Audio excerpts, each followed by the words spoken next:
We're in. We're in all the way. Hello, everybody. Welcome back. It's Successes to Blanks time, a Marvel Crisis Protocol podcast. That's what you've clicked on. Did you want to click onto this? If you did, well done. Congratulations. You've made the right choice this morning, this evening, this afternoon, whatever time you're listening to us. Hello. Hi. Hi. Oh. No. Oh, hello. Hello. Oh, hello. What are you doing? Hello. What's that slapping noise? That is my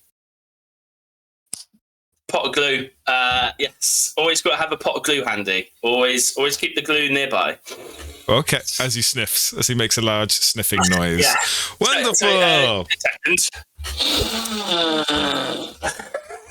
Oh yeah, now we're flying.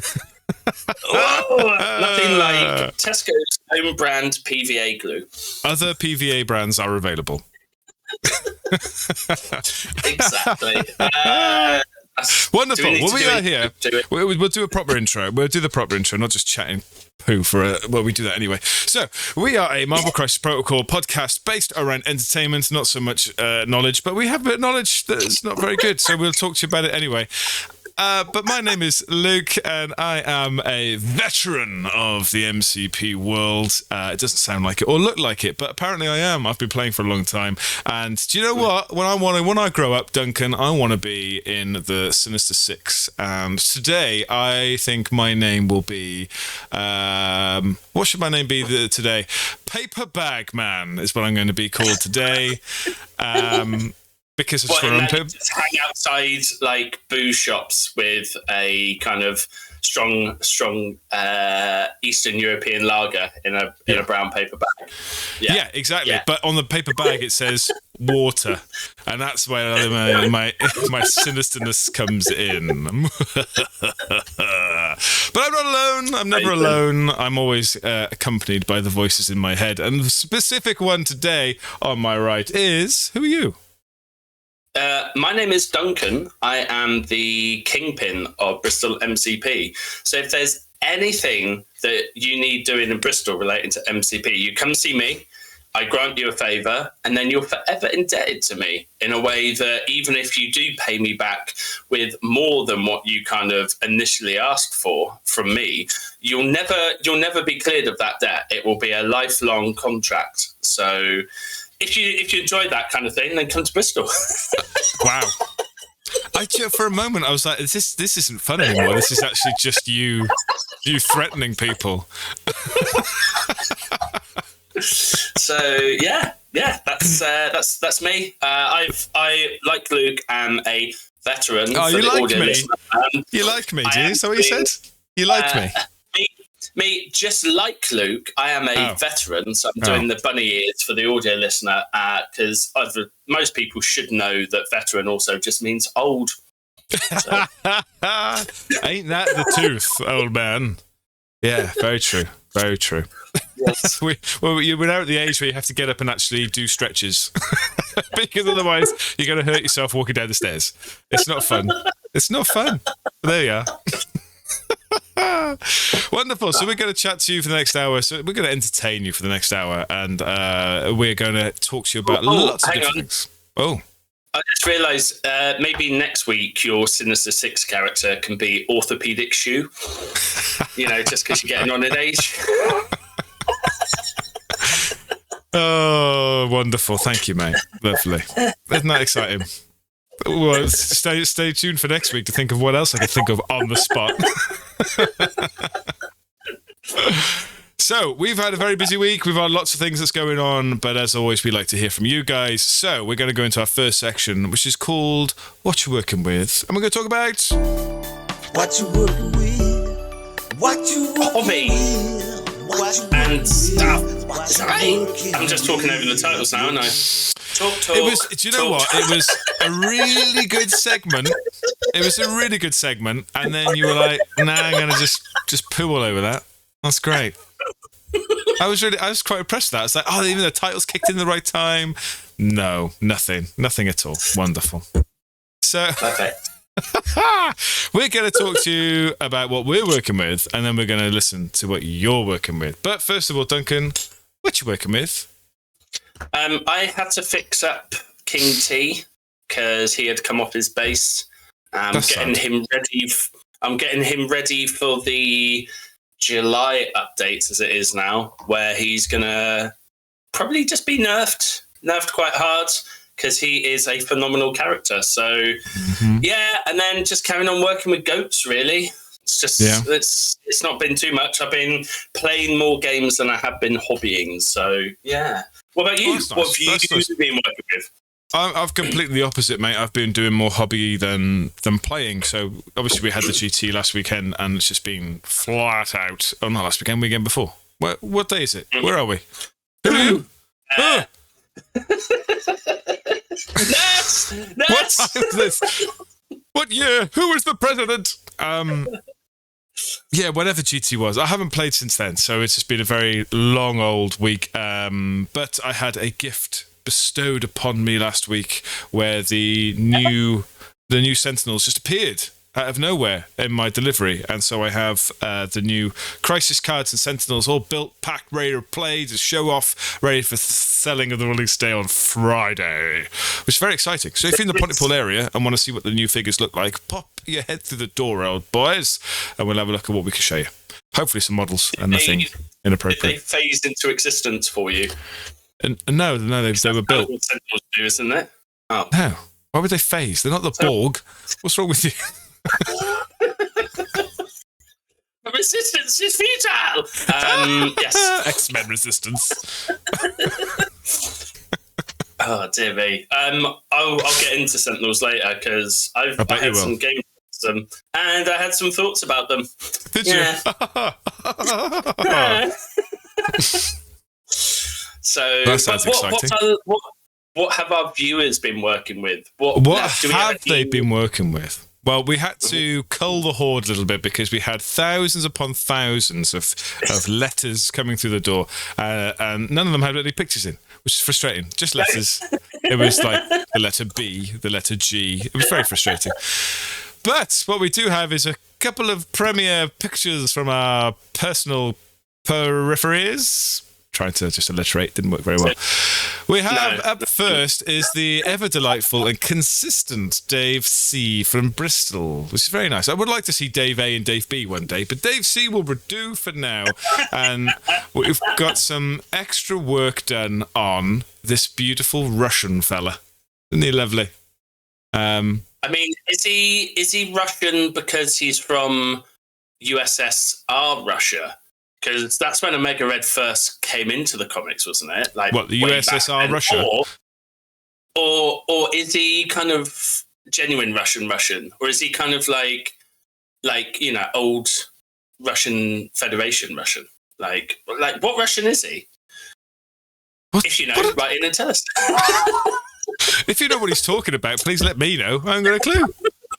So what we're looking at here for you audio fellas is the update of Omega Red that Dave C was showing us last week, I believe. And he's done a lot more, which is nice. Those metallics are now coming in beautifully. The red is looking very strong. And you know what? I really like the paleness of his white skin. It's come through really nicely. It looks great. Looks really good, mate. I'll say this about Dave. He's very good at doing faces. He has good consistency. When he's sending his pics, I'm kind of looking at the face just going, oh, people do paint the eyes. Fools. They're fools. Waste of time. It's wonderful. So well done, Dave. Keep it up. We'd love to see what that looks like when it's finished. Is there's like a block underneath in between his legs. Is that part of the base or is that something that Dave's added? What is that? Ooh, where is my Omega? He's in the cupboard. I could check if I can be bothered to get up. Well, I don't know. It may be additional detritus. If you know, write in and let us, because we don't have a fucking clue. It looks like, if I were to make a guess, I'd say it's an IBM stack, a PC stack from 1989. Is what I'd say that was. So Dan in the chat has said it's an Eastern block. Very good, very good. Clicks. Is that? What do you mean it's an Eastern block? Is it because it faces east, or what? What do you mean it's an Eastern block? This is what I'm working with. I don't get it. What? Go back to your Sinister Six trials. Right, next match up. Well, weirdly enough, this just turned up in the spam box. I don't know what this was. It's from somebody called Knacknut from Bristol. I don't know. Knacknut. Knacknut. Nice. Oh. Looks like some butt plugs. Yes, but weirdly furry. I don't understand. I'm assuming this is for some other jumped up. I'm doing a crisis board that's supposed to be fun scenery. I'm assuming. I don't know. Because then there was it came along with this random circular floristry flower based thing. I don't know. I mean, it had nothing to do with MCP, but for some reason it was in the inbox. So it's on a shot glass. I mean, why are these flowers on top of shot glasses? It's very strange. Maybe because they're borderline alcoholic, yeah, and they don't think that people might. I mean, you say borderline. So for the audio listener, this is coming from Knacknut from Bristol, and it looks like they're working on some garden floral type terrain. I imagine they're working on a board. They didn't leave any letters or notes about what it is that they were working on. They just sent us some pretty flowers. So yeah, I mean, at least when I did it, I put my name on it, but it's fine. I mean, what do you mean? It's Knacknut. Everyone knows who Knacknut is. Yeah, I think it's pronounced knackered, isn't it? Is that what it's pronounced as? yeah. It's a silent N. Knackered. Oh, you knackered from Bristol. I am. Oh, wonderful. So weirdly enough, the guy who put the post to the door didn't have any teeth either, so that must have been something to do with it. I don't know. There you go. So remember, listeners, if you want to see your pictures put up onto the stream as on the episode as we chat about how beautiful everything is except Knacknut stuff, because he doesn't deserve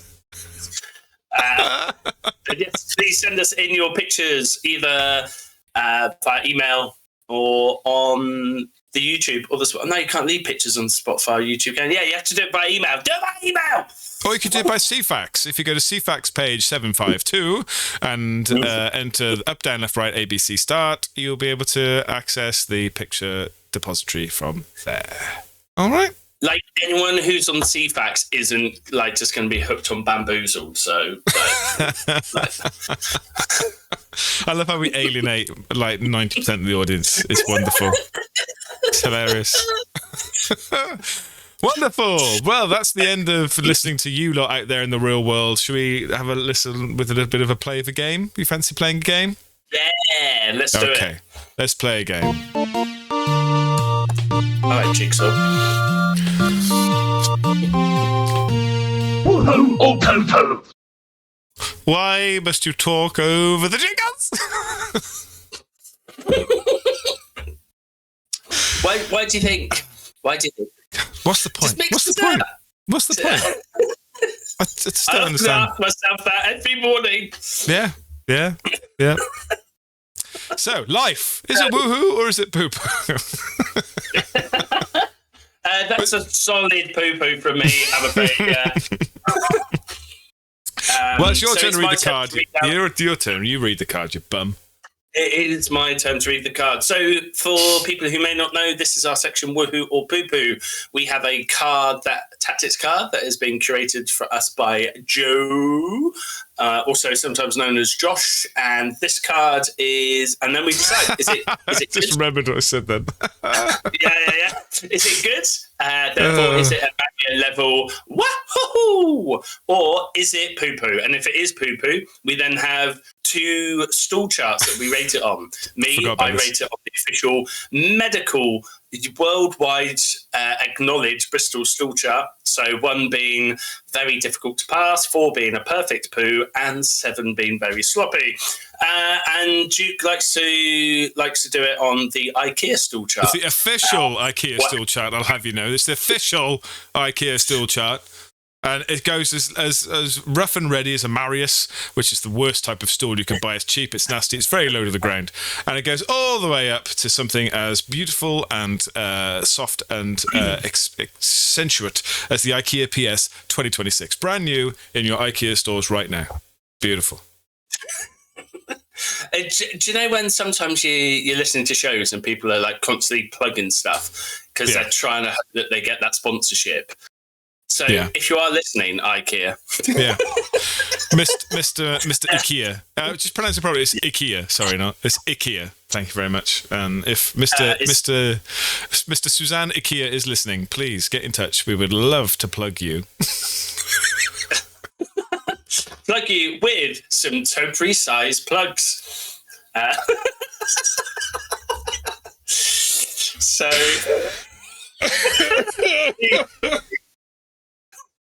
for the audio listener, I was just holding up a furry butt plug. Oh, Jim's died. He's died. Oh, no. I apologise. I didn't mean to suggest that I wanted to plug Mr. Suzanne IKEA.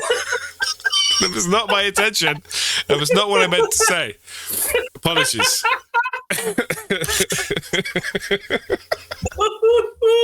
Ever the professional, so let's go with the card. This is called Going All Out. This is an unaffiliated card and it is an active card. So for our newer players, that means that you can use it in whatever team you're in, and it's active, meaning that it has to be played during your turn. So during Spectrum's activation, she may spend 3 power to play this card. Place Spectrum within 2 of herself. Additionally, while Spectrum is attacking this activation, the defending character does not add crit results in its defense roll to its total successes, cannot add additional dice to its defense roll as a result of crit results, and cannot modify its defense dice. So, again, for our newer players, to break this down, this is Spectrum's amazing card that is fantastic. Basically, your crits, they don't count, you don't explode them, and you're getting no modification on your defense rolls. Also, the fact it has a range to place is also phenomenal. So, what's your thoughts, Stu? It's a common theme that we're seeing through MCP at the minute is where you get a really cool character, they get a really cool card that's unaffiliated and is to do with them. So it sort of bulks out your hand, if you like. So Spectrum's a really cool character anyway. She's really good. She's very good in the likes of Mighty Avengers, obviously, because she's the leader. But also we've got a wonderful sort of co-op element with Elsa Bloodstone as well. So, for example, you can play Going All Out, but put that in your Midnight Suns list. So Elsa and Spectrum are working together with their really cool co-op card, but then Spectrum gets a little bit of extra boost, bit of juice as well, if you like. But yeah, I mean, again, Josh has done it once more, where the card is like, yeah, like what are we going to do about this card? Well, how can you? It costs 3 power. All right. Well, if she's playing in Mighty Avengers, she'll have that turn 2, turn 1, maybe, you know, and it's a placement as well, which is amazing. Turns off your crits, which is amazing. Stops your defenses with crits, is amazing. She's got a good offensive. She's amazing. Yeah, great. So woohoo, well done. I will counter that a little bit. You what? Sorry, you can't use that word. I have to beep you again. It's ridiculous. I will counter that a little bit. It's 3 power to use, and while its effects are phenomenal, it's Spectrum herself, her regular attack is okay. So unless she's got like loads and loads of power, it's not as if she's going to be doing like lots and lots of damage with this. Because let me just get her stat card up a second, just so I can double check the. So it's like 6 dice builder gainer that's range 2 physical, or it's a 4 dice beam. So for herself, her attacks, they're not going to be giving out loads from this. Is she building up the beam? It's a gainer as well. She's only got 2 gainers. She's only got 2 gainers. So the main bit from Spectrum is the fact that she's adding dice to her attack pool. So it's either herself or friendly characters within 4, and it's 2 power. So that's kind of where you want her power to be. it's just buffing lots of other people. The only way this would be absolutely phenomenal, and a must play, in my opinion, would be once she's been dazed and is on her flip side, because at that point, she can unlock her spender, which can either be physical or energy, is 8 dice, range 3. She gets a place from it, and there's a wild throw. So why would she have to be why she have to be flipped to do that? Because the likelihood of her having 7 power in order 3 to play the card, 4 to do the spender, is going to be it's going to be like a lot less likely to happen. You may get it off before she's before she's dazed and stuff like that, but generally she's going to be chucking her power out to other people for adding dice. So yeah, while the card itself is phenomenal, I don't think the attack suite that she has to benefit from it is as good. But like, it's almost like you're paying 3 power for the place, which in itself, and then the attack stuff is just like a juicy bonus, because like Gamma is 3 power, is it for Hulk for Gamma? Was it 2 power? It's 3. Yeah. So it's almost like you're doing it for the place, I'd say, more than the attack dice, and that's just like a nice little bonus. Yeah. Because her only having gainers, obviously it might Avengers, you can pass the power around, blah, blah, blah, but I think you're literally just draining through her power. But yeah, what's your thoughts, Duke? Yeah, I don't see that being an issue. I think it's one of those cards. I think the only, for me, yes, I understand the power thing, but the other thing for me to bear in mind is that it is dedicated to Monica Rambeau. So if she is dazed or KO'd, then you can't use the card, and you've lost one of your 5 cards to something that potentially isn't going to happen. So as you say, you've got to wait for her to flip over, so she's got that power, but then if you don't activate her in time and she's dead, then you've lost that card. You can't use it on anything else. So yeah. I think it's still a woohoo. I think it's still a solid woohoo. Like if you're playing Spectrum or have some form of Spectrum play in your game at all, I think you need to take it. She's long move anyway, which is very fast. Yeah. She's similar to I forgot what his name is now. The Cosmic Policeman. What the hell's his name? What? Nova. Nova. Thank you. There you go. Took a second. Too long, mate. Too long. But she's got that idea of move long beam, add 2 dice, yum yum yum. You know, she's similar to Nova in that sense. But yeah, I think if you flip her and you've got maybe 8 damage, 8 power on her, then this card will come in clutch. I think it'll be quite fun, because that spender that she's got with the throw as well, and it's cool. She can be very cool. Just need to find a way of getting more power onto her quickly. I mean, I suppose depending on the targets you've got with the beam, like if you're hitting multiple targets, you're going to be gaining a power for each of them. So you may be able to say, start the round on 4 power, play the card, place within 2, beam 3 people, get 3 people in a beam, and then you'll still have 4 power and do the spender. That's a fair show. It's a lot of ifs and buts, but then she's also then left on no power to then buff the rest of her team. Yeah. So yeah, it's definitely not like a plug and play like a lot of Asgard cards are, where you just go, I do this because I struggle to think. Not saying that Asgard players. I know. Shade. No, Asgard cards are very good, very very good. But yeah, I think this one requires a little bit more thought in terms of how you're going to best utilize it. Because otherwise you do literally just go, cool, I'm just going to do 2 beams into a single character, which is 8 dice. It's like, it's not doing much. Yeah. Not fun. Yes. Oh, there we are. It's a solid woohoo from me. Yeah, 100%. I don't see it being anything other than a woohoo. There you go. That's what you get from me. Yes. But as always, we want to hear what your thoughts are. So we'll be sticking this in the poll in Spotify's mobile app. So if you want to pop yourself over to there, have a little flick through, thumb yourself down to the bottom where the polls are, and give us a woohoo or a poo-poo. We do it every week, and last week's was no exception, although I've completely forgot what the name of the card was. What was last week's card?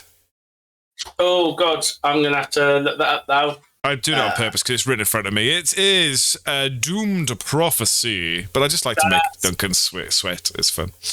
He does. He makes me sweat. He's a sweaty boy. He's a sweaty boy. Doomed prophecy was a resounding woohoo for all of your Asgardian players. So it was, as I said in the description of the poll, hella good. Yeah, it was. It's back to back. We've had woohoos, haven't we? I just like to find something that makes us go, Just makes us think. Just makes us think. Come on, Josh, sort it out. Sort it out, Josh. Come on, Joshua. Right.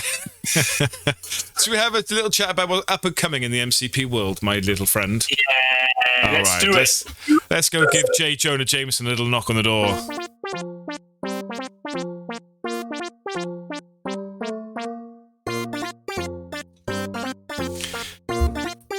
The Daily Bugle Bulletins!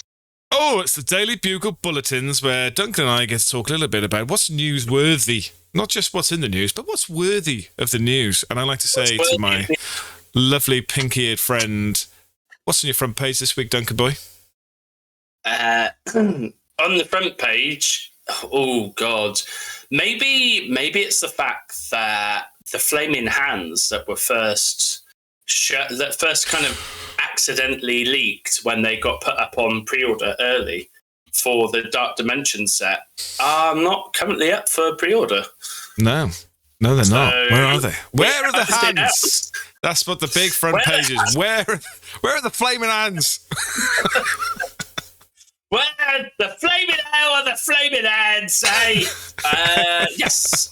So noticeably absent from our minds. So obviously we have no info as to what's going on. It could be a production issue. They could have realised that they didn't have enough hands on deck to get them produced. Who knows? Who knows? So no, that's unacceptable.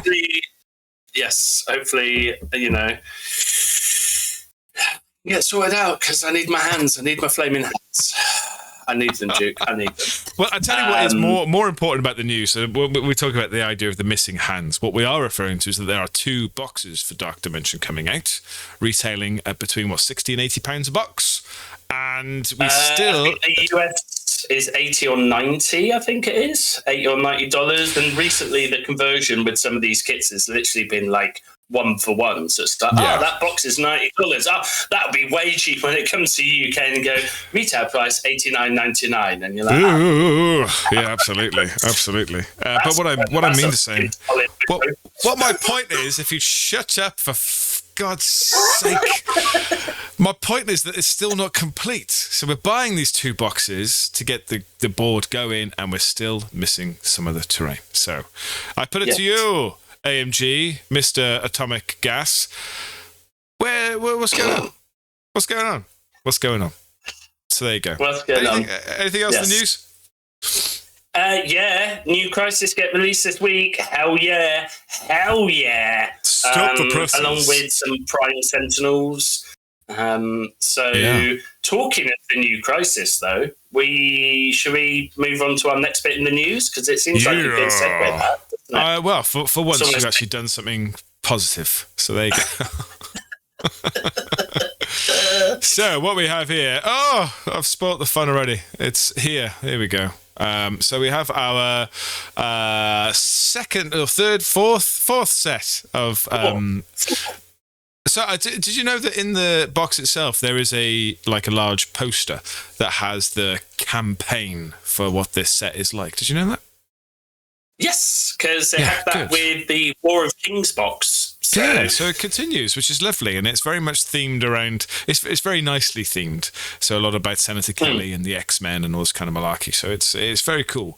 So this would be episode 4, number 4, let's say. But of our Crisis Deep Dive. Yeah. I'm thoroughly engaged.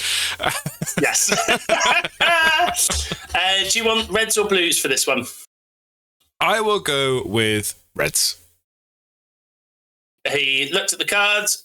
saw slightly less amount of text and went with that. So this is next to my face on the show. That's all. Our secure is a 19 threat. It is power overload. Factory goes up in flames. For this one, there are 4 points on the board, and for our audio listener, they are spread out in almost like a classic D-shaped diamond, but the 2 on the middle points are slightly inset towards each player's deployment zone. And with this, you score VPs during the cleanup phase if a player is scoring 2 or more power conduits, because that's what they're called. They are points of interest. And the conduits cannot be within range 5 of each other. And if they are, or if they aren't, then the player scores an additional VP. So basically, you've got 2 in your board half, 2 in your opponent's board half, and 3 of them, I think, are like, what was it? There's always 2 that are outside of range 5, and there's one which is always within range 5. So as long as you're holding 2 that are outside of range 5 of each other, then you score additional VPs. And then during the cleanup phase, for each power conduit, if 3 or more characters are within 1 of the power conduit, each of those characters suffer damage. You do not gain power because it is damage from a crisis, and it doesn't say you gain power. So, have you played this one, Duke? No. I have it. I really like this one. There's something about the fact that it's forcing you to have to be aggressive to get the additional VP. Like you're generally going for your opponent's kind of behind midline is the best way to describe it. And yeah, it's forcing the game to be very aggressive. So with certain teams that maybe want to sit back and stuff, they're gonna struggle a bit on this one, because you can then rack the points up. And what I love most about this is you go, oh, there's no way you've got 2 guys on the point. There's no way that I'm going to be able to kind of take that from you. All right, I'm just gonna move on to it, and we will take damage. Yeah, it's like such a petty thing to do, and I love it. I love that it's just kind of like, what do you mean I can't have the cake? Well, fine, we're all not having cake. Well, absolutely. And I'm just rereading it because it says for each power conduit, if 3 or more characters are within 1 of the power conduit. So is there a possibility that you could be within 1 of 2 power conduits? Are they close enough? No. No? No. I don't think the placement, because I think even a large base doesn't quite have the same. It's probably quite interesting. Kind of fit in them. Interesting. But yeah, it is a giggle. It is a giggle. So I think this is one of the better secures. I think a lot of people will be putting it in because of the fact it can score you additional VPs. So make sure you get some practice on this one. But yeah, it's pretty straightforward, and I enjoy it. So over to you. Yeah, nice. So, and just to confirm, that's the last bit of text on this one. So the idea is you have to be opposite each other, I think. So if you're using the blues next to each other, you're within 5, so you won't be able to score the extra victory point. But you have to be opposite the blues, I think is what they're trying to do. Wonderful. So that's the 19th threat. We've got a 17th threat that partners up with it called Sentinel Schematics Sabotage, which is, again, a bit of alliteration, which I thoroughly enjoy.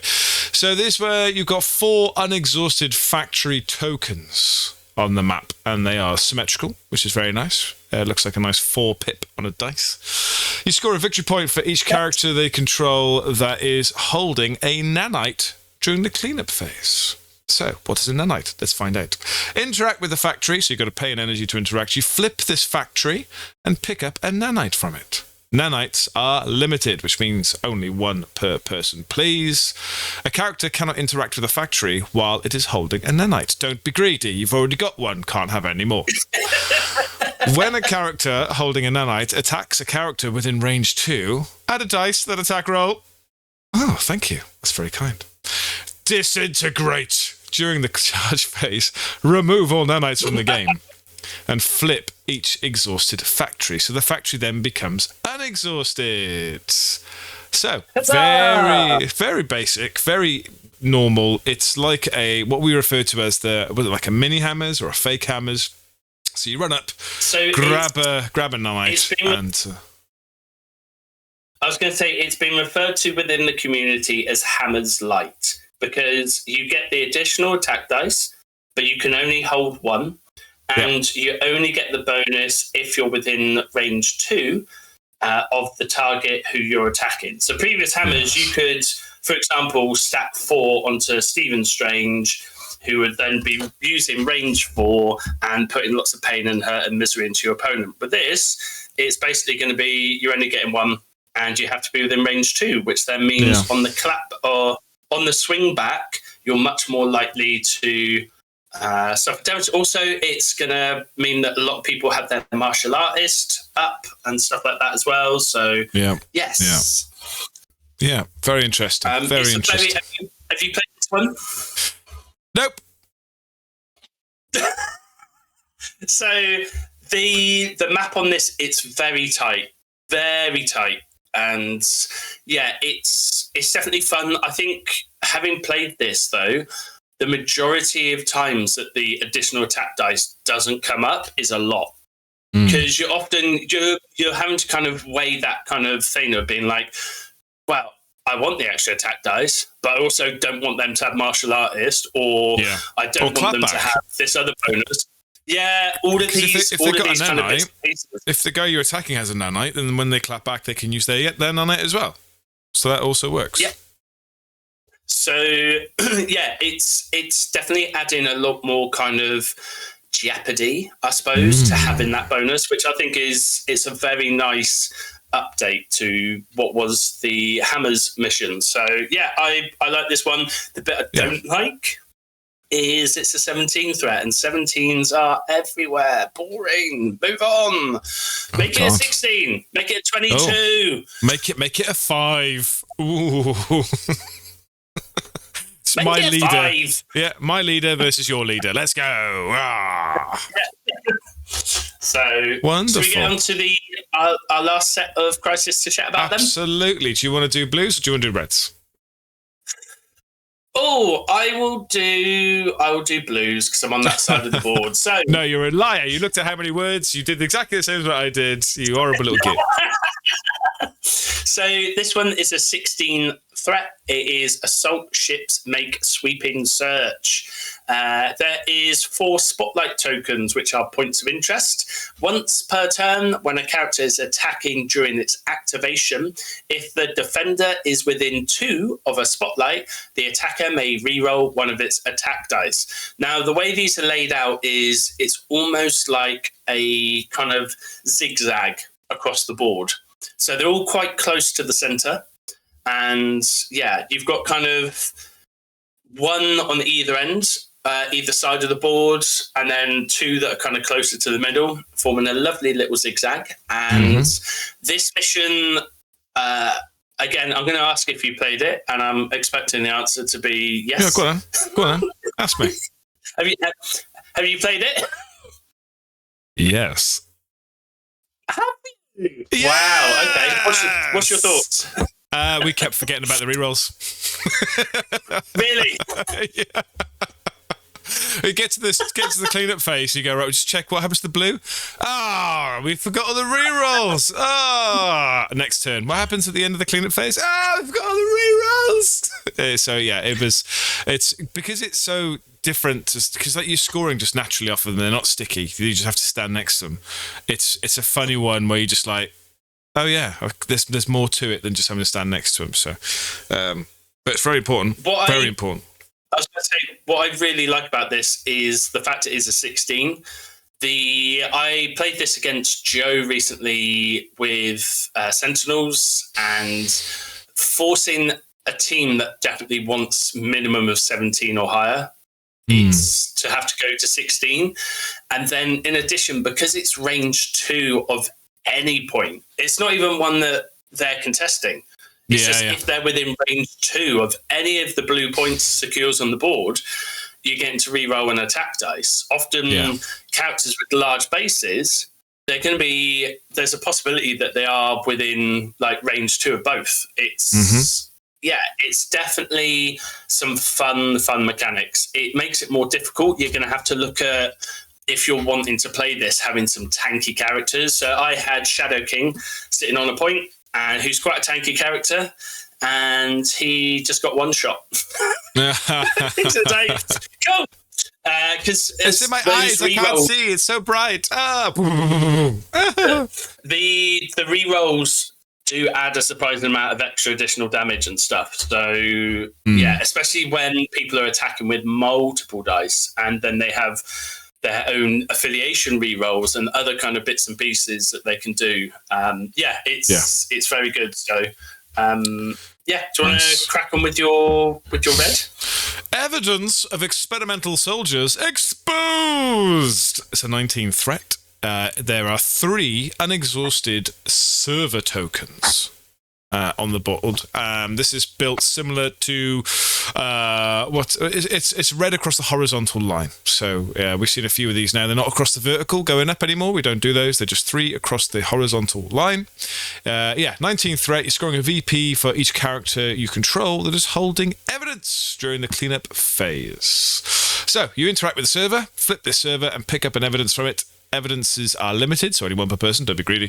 A character cannot interact with the server while it is holding an evidence. Is that right English? Is holding an evidence? Is holding evidence? Anyway. Hey, it's American English. It's fine. Crazy Yanks. When a character holding an evidence... I can't read it properly now. When the character holding an evidence is an attacked, and it may re-roll 1 of its defense dice. So, yeah, if you've got an evidence in your hand, you can re-roll defense, because you can use the USB pen to bat away the bullets. And upload. During the cleanup phase, remove all evidence from the game and flip each exhausted server. So this plays pretty much the same as Nanites, except you're moving it from an additional attack to a reroll of a defense, which is exciting. Yes. It's exciting. So, but there's 3 reds on the board. You're going to get maximum of 3 evidence, which means you're getting a maximum of 3 points from these reds. What I like about this is it's very similar to the old C map. So some of our more veteran players, but instead of range 3 from the edges, it's range 4. So again, it's bringing everything in a little bit closer. And this pairs up with one of the other secures, I can't remember which one, where you're getting reroll on defense dice. So you can potentially stack this where you're re-rolling 2 of your defense dice. And that is lots of fun. Lots of fun. But yeah, it's of all of the new missions, for some reason, this one has been played the most for me. Like, it's almost like every game, this one just keeps coming out. A Jailbreak, it just keeps getting picked and it's like, oh, for fuck's sake. More exposure. Yeah, absolutely. Yeah. Absolutely. But yes. Yeah, wonderful. Your thoughts? Have you played this one? No!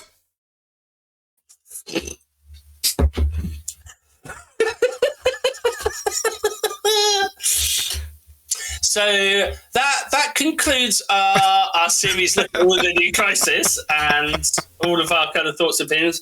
As I said, the Crisis pack is coming out this week. They probably be doing a print to play document at some point this week as well.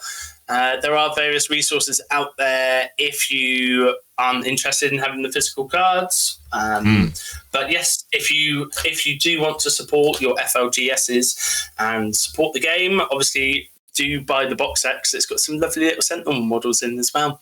Absolutely. And you're having the quality of the cards. It's the same quality as the starter set cards. So you're creating that nice... what do they call, like a uniform approach? So it's very nice when you're competitively gaming because there's no way to tell which is which, etc. Blah blah blah blah blah blah. Yes. So there you go, fantastic. But we do have a couple more little slides to do with this because I created something for our more competitively minded players because we have one or two. And this shows the Crisis layout. So can you get that slide up, Duke? Fine. Oh my God, the resistance. It's so futile. In our first picture, We, for the audio listener, you will. There is basically lots of red dots on the screen. There is 5 straight down the middle. There is, I believe, 9 going across on the horizontal, and then a scattering around on the edges. In our 2025, our current crisis rotation, there is 35 potential objective placements on the board, and they're quite spread out. So, our next slide, Duke. It's up. Is our 2026 crisis layout. Now there's even more.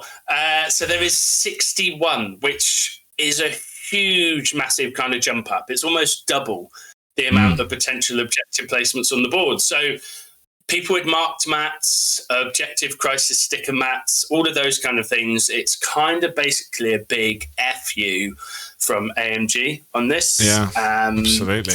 It's there is now 7 straight down on the vertical down the middle, and there is, I believe, 13 on the horizontal down the middle, with others kind of scattered about. It's a lot more. So slide number 3.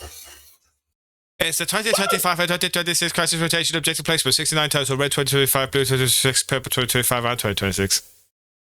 So when we lay out the 25 and 26 crisis rotation, there is only 8 red 2025 locations which are being taken away, and they're kind of in the kind of middle quarters of each quarter, basically.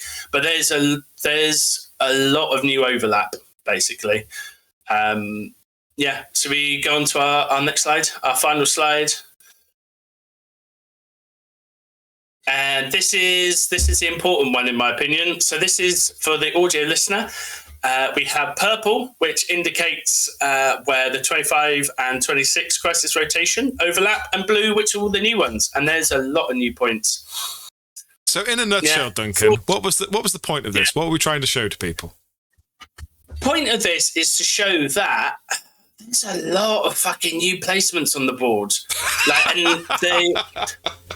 There is a lot, and so the previous game, you're kind of thinking about, what am I doing to, what's my midline grab play? What is my kind of sit on the back play?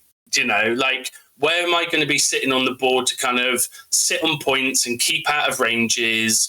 And when stuff's more spread out, you have certain kind of bits where you go, okay, this character can sit in this corner, interact with this one, kind of move away, but everything is so much more clustered in the center now. There's a lot more kind of points, and I think we're going to look at a lot more killy teams come into the forefront with these new crisis. You can't. It's not like you can really grab stuff and escape, especially with how the new extracts are being done as well, with them being sources and flips and stuff like that. And then they get destroyed, and you've got to go back and get them again to come back again. So it's a lot of in, out. Yes. So I think it's one of these things. If you're looking at this, you need to think, I think, going forward about how you're going to get more tanky characters. Now, luckily, there is a character update happening at some point in July. So for the next 2 months, we're in the wilderness. We're in the crazy wilderness where Shield and Sentinels are thriving because they've got up-to-date characters. And everyone else is like, that's cool, I'll just wait for the character updates. Yeah. That's fine. What will happen to my web warriors? Not a lot, mate. Not a lot. Yeah. Not a lot. So, just a little infomercial just to show that there's a lot of new points on the board that you need to kind of think about, basically. Yeah, absolutely. Yeah, there you go. Thank you very much for that. Really hard work, Duncan, and I'm really glad I was there for it.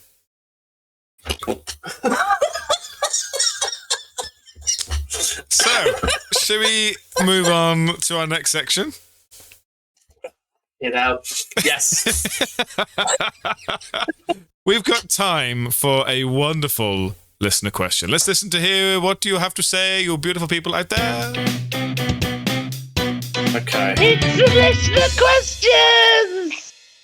Yeah, I think you're 4 for 4 at the minute, mate. You managed to talk over every single one of these. You're doing really well. Really well. So this question actually comes from the same person who sent in some pictures of some furry butt plugs earlier. Oh, this my comes God. from a Knacknut, age 40 from Bristol. He says, "Hello, lads. Great show. I've had some very dark moments in my life recently, but that's because I haven't changed light bulbs that need changing in my house. But your show has helped me through these dark times. My question is, how do you deal with the new Sentinels? Whatevs, Knacknut."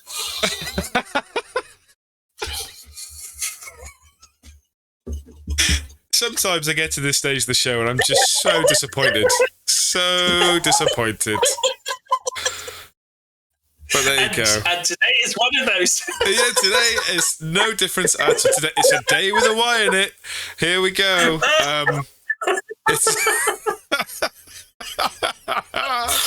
So, I mean, but is there any point in me even getting involved with this? Duncan, answer your own question. Well, no, you've played Sentinels, haven't you? So yeah. Or have you not? Yeah. So what's your thoughts on how do people deal with the new Sentinels, the new menace? So I think the new Sentinels work really well on the attack. I think if they've got priority, if they've got initiative, if you like, if they are on the prowl, then you're going to be struggling an awful lot. Root's going to come at you. You're not getting much energy off their damage that they're dealing onto you. You're getting pulled this way and that. Nimrod is just an absolute beat stick. He is phenomenal. So good, with lots of tricks up his sleeve. So when you to defeat them is to give it to them hard, is what I would suggest. You're looking at bully boy tactics, potentially focusing on one until they're completely decimated, then moving on to the next one, you need an awful lot of stuff that can pierce, would be really helpful to stop because they've got strong defense. So piercing is very important. I think being able to re-roll your dice is very important. So things like recal, and if you're lucky to have a time stone or a Doctor Strange to hand, things that can pump up your dice. I think what's really nice about this as well is that when you start building towards defeating Sentinels, you start building to defeat an awful lot of other affiliations in the game right now. So Asgard, Guardians, well, I was going to say Black Order for a second there. I was like, they're not even in the game anymore. What's the point in them? But when you come across big sort of chunky stuff that needs to be taken down a peg or two, that's what we're talking about, is that those auras that help you buff up your individual caricatures. So I had some games against new Sentinels, and a few of the kind of bits that I've garnered from it is, if you're a team that has like Mystic and is hoping to do displacements or stuff like that through superpowers, a lot of the Sentinels just ignore it. So yes. Convocation are going to be on a real struggle bus against them. And like as I said earlier, I had Shadow King, and he was trying to target Sentinel Prime and try to target Rim Job, and it's just be like, cool, I can get like displacements from my attacks. I've got the massively kind of overcosted terrible tricks and traps. You know, there's options here. Oh no, it doesn't affect you. No. So suddenly you're kind of like, oh well, what do I do here? And it definitely feels as if like they're bringing a lot of big kaiju models, and normally the answer to big kaiju is kaiju. You have kaiju versus kaiju. Now, the Sentinel leadership under Bastion, there's a point where Shadow King got hurt, took 2 damage. He gained no power because it is Bastion who did the damage, and Shadow King has a higher threat than him. So suddenly, like, the whole point of like kaiju is that, like, yeah, if they take damage, but then they get in power, and then they're going to smack you back. Mm-hmm. But you're not gaining the power. No. And even with the smaller guys, like every time you're getting attacks, you're kind of like, okay, part of the compensation for being hurt is that I now have power to do abilities. Oh no, you don't. Oh, and you have root. So it's almost like a double dip in the kind of fuck you, buddy. Paul. And yeah, it's an interesting one. I'm not sure kaiju are the right answer to face their kaiju. But then no, I think white.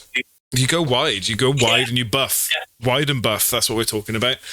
It's you look at things like Avengers, or I mean, dare we say X-Men? Dare we say it? Dare we even hope to dream that X-Men could go up against Sentinels? Possibly. I think if you were to use something like possibly if you went with like Storm and Nightcrawler and Cable. Cable may be a bit ropey actually, because Cable is going to be quite higher threat than most of these guys. But then you also have the fact that like Cable range 5, he has his power slide for placement. He can add dice to people. He's given out Incinerate, and I think getting conditions onto the Sentinels. Obviously, they're immune to bleed and poison. So I was running Baron Strucker, and that was fucking great because it's like, cool, but I'll give out poison to my team and not your Hooray! team. I'm going to poison everybody else. Yeah, absolutely. Yeah, but the other conditions that you're chucking out is very good. Like they hate stun. They hate stun. I think if you can kind of get some stun in the team. I did a fantastic play, which we'll get onto in the talk about game section at the end. But yeah, I think for the Sentinels, you need to kind of think outside of the box a little bit, because the usual answers of Kaiju versus Kaiju, I don't think work. I may be proved wrong. No, I agree. But, it's not very often I agree with you, especially when it comes to tactics. But I genuinely think I have high hope for maybe the wider teams. So I think if you were to maybe, let's go back and let's cheat and let's play Steve 1 as an example. I think you'd be actually after a really good success rate. I think, I think that would work really well. I think as with how the missions are played as well, it's almost like you want to have more activations and go last and then sit on points. And because at the moment, the game has got so killy, and before we see the updates, like if a character has like an 8 dice attack, which used to be like really rare, like Iron Fist having 9 dice was like, whoa. And now it's just kind of like, oh yeah, let's just give Moondragon like 43 dice. It's 3 threat, that's fine. It kind of means like the characters that are attacking a 5 threat can potentially one-shot it, or if they're attacking a 3 threat, they can potentially one-shot it. So if you're having more characters, they're gonna have to waste their actions having to kind of attack multiple targets, because each attack is going to take someone down. It's kind of how the game is at the moment. There's none of that kind of, or very rare to have that survivability. So I think just go much, much wider. So hopefully that answers your question, Knacknut. Remember, if you have any of your own listener questions, please write in to successestoblanks@gmail.com. For the love of God, please, somebody write in to stop Knackard coming back. Well, our usual Dans, like normally we get inundated with questions from our multiple Dans, and they've just been silent. I don't know what's been going on. This is a call out to all of the Dans. Come on. Wonderful. Thank you very much, Knackard from Bristol. Let's move on to our final section of the show, where we get to talk a little bit about our own successes to blanks.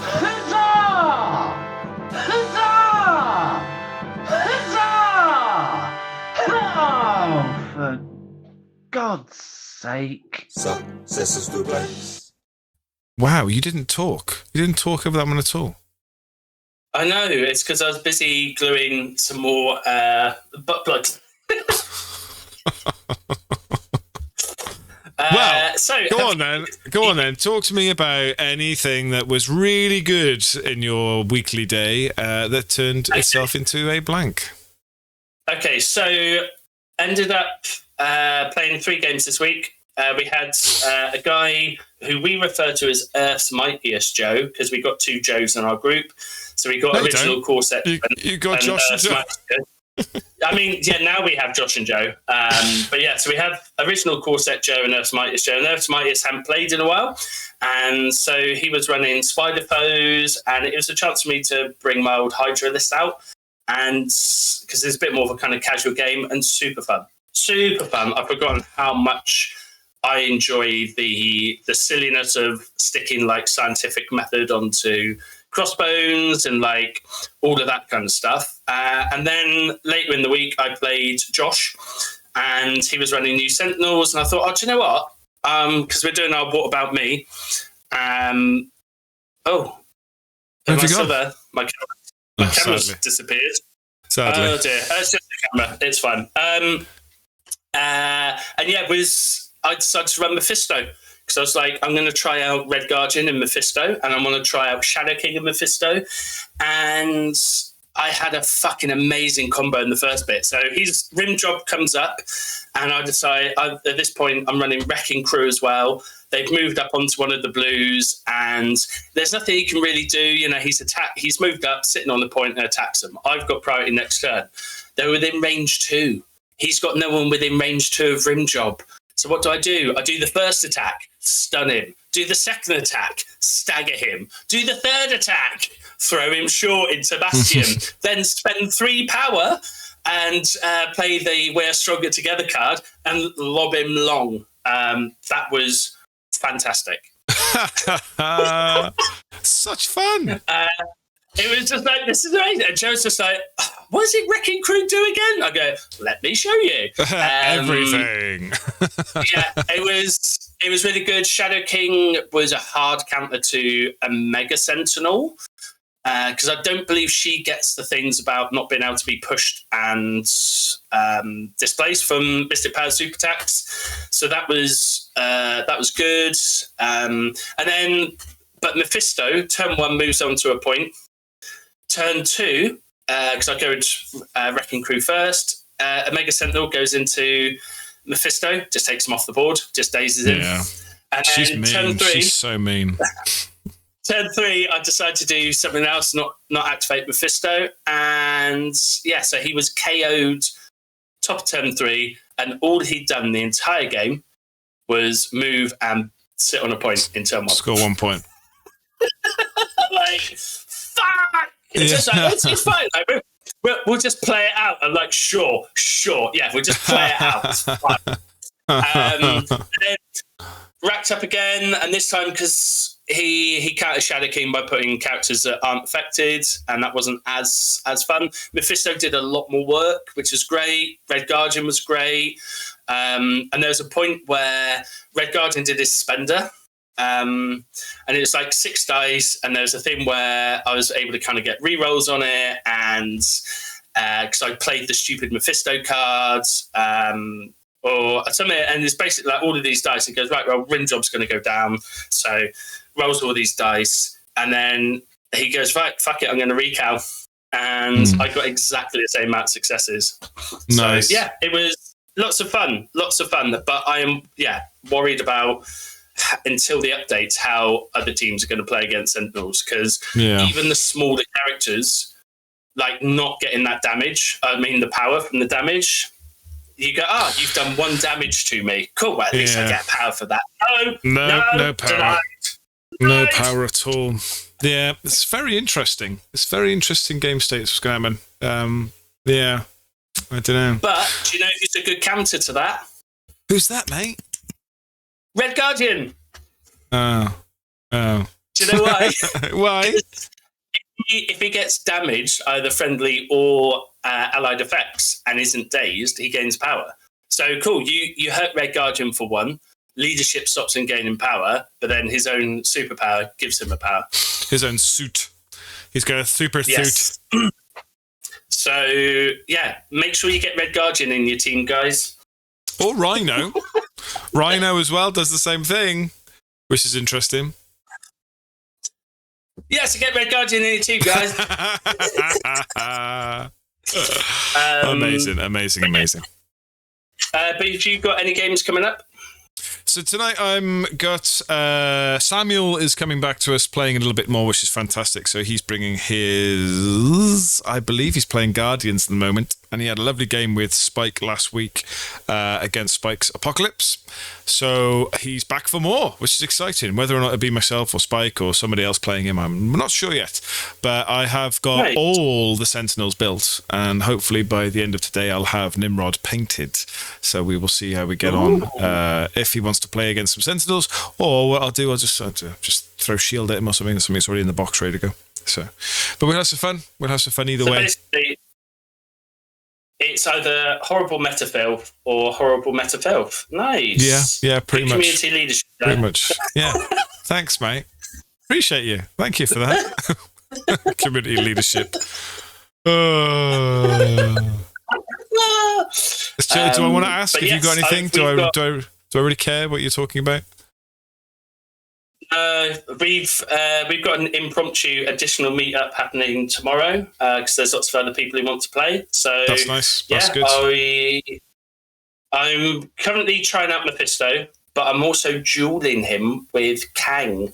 So the list is predominantly Cabal characters and no Zemo because I'm not that guy, and I believe there's no point. There's no point learning an affiliation, including characters who are likely to get nerfed come July. So, I'm looking forward to kind of getting Kang on the table because I've not played him yet, and it'll be an interesting little test to see what happens when I then go up against either Sentinels or Damama and go, well, that was fun.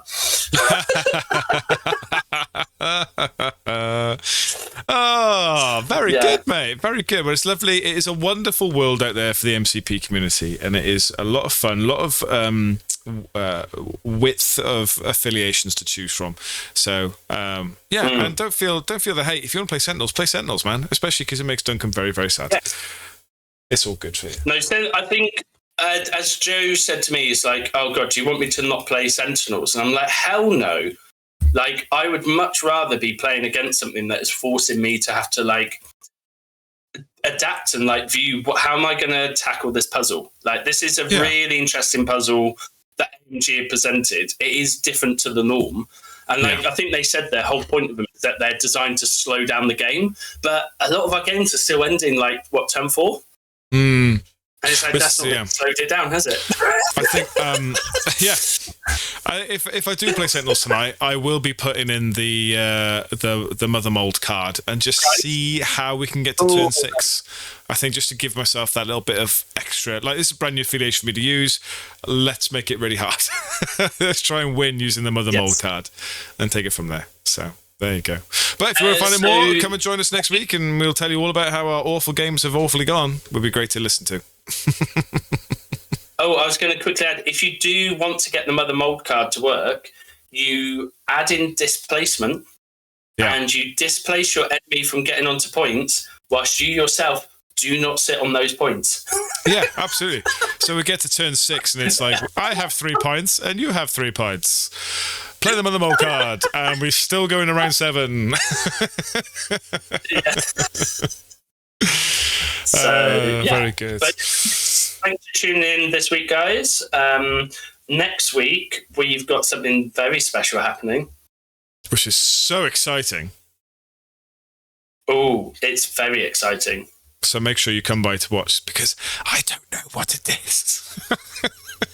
I believe our friend from across the pond, Will Stick, is going to be coming back on for an interview to chat about everything that's going on with the new Crisis launch. Please no.